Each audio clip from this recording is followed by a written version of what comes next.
এই অঙ্কটিতে বলা হয়েছে ইমাদ একটা কাজ 12 দিনে শেষ করতে পারে।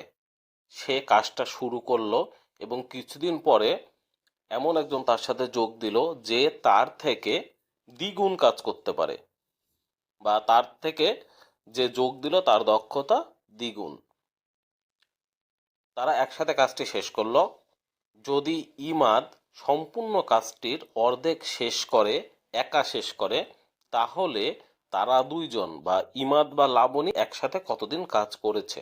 তাহলে এখানে একটাই দিন সংখ্যা দেওয়া আছে, আমরা ধরে নিলাম টোটাল ওয়ার্ক সমান 12। এখন এই যে টোটাল ওয়ার্ক, এই 12-র ভিতর 6 অংশ কাজ করেছে কে? ইমাদ। তাহলে ইমাদ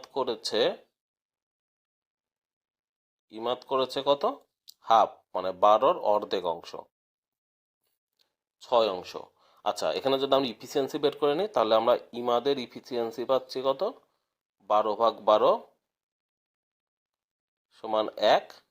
আর যে লাবণী যোগ দিয়েছে বলা আছে তার দক্ষতা ইমাদের দক্ষতার দ্বিগুণ, তার মানে লাবণীর ইফিসিয়েন্সি হচ্ছে 2। এখন ইমাদ টোটাল কাজের অর্ধেক কাজ করে, মানে একা কিছুটা করে আর কিছুটা লাবণীর সাথে মিলে করে, টোটাল 6 অংশ শেষ করে। তাহলে বাকি থাকে কত? 6 অংশ। 12 থেকে 6 বিয়োগ করলে আমরা পাই কত? 6। তার মানে বাকি থাকে লেফট, বা বাকি অংশ কত? 6 ইউনিট। এই 6 ইউনিট কাজ করে কে? লাবণী। তাহলে এই 6 ইউনিট কাজ লাবণী কত দিনে করে? তার মানে লাবণী এই 6 ইউনিট কাজ করবে, লাবণী একদিনে করে কত? 2 ইউনিট। তাহলে 6 ইউনিট করতে লাগবে 6/2 সমান 3 ড্রেস। এখন এই 3 দিন কি শুধু লাবণী একা কাজ করে? না, লাবণী যে কয়দিন কাজ করেছে তার সাথে ইমাদ কাজ করেছে। এখন আপনারা বলতে পারেন যে লাবণী এই 3 দিনে 6 ইউনিট করলো, কিন্তু ইমাদ একসাথে কাজ করে তো বেশি কাজ করতে পারতো। হ্যাঁ, অবশ্যই বেশি কাজ করে, কিন্তু এই 6 ইউনিট শুধু লাবণীর করার 6 ইউনিট, আর ইমাদের যে লাবণীর সাথে মিলে যে অংশ করেছে সেটা এই 6-এর মধ্যে ঢুকে গিয়েছে।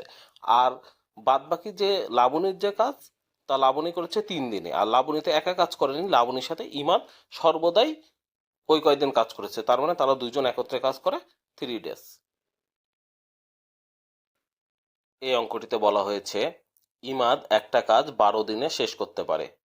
সে কাজটা শুরু করলো এবং কিছুদিন পরে এমন একজন তার সাথে যোগ দিল যে তার থেকে দ্বিগুণ কাজ করতে পারে, বা তার থেকে যে যোগ দিল তার দক্ষতা দ্বিগুণ। তারা একসাথে কাজটি শেষ করলো। যদি ইমাদ সম্পূর্ণ কাজটির অর্ধেক শেষ করে, একা শেষ করে,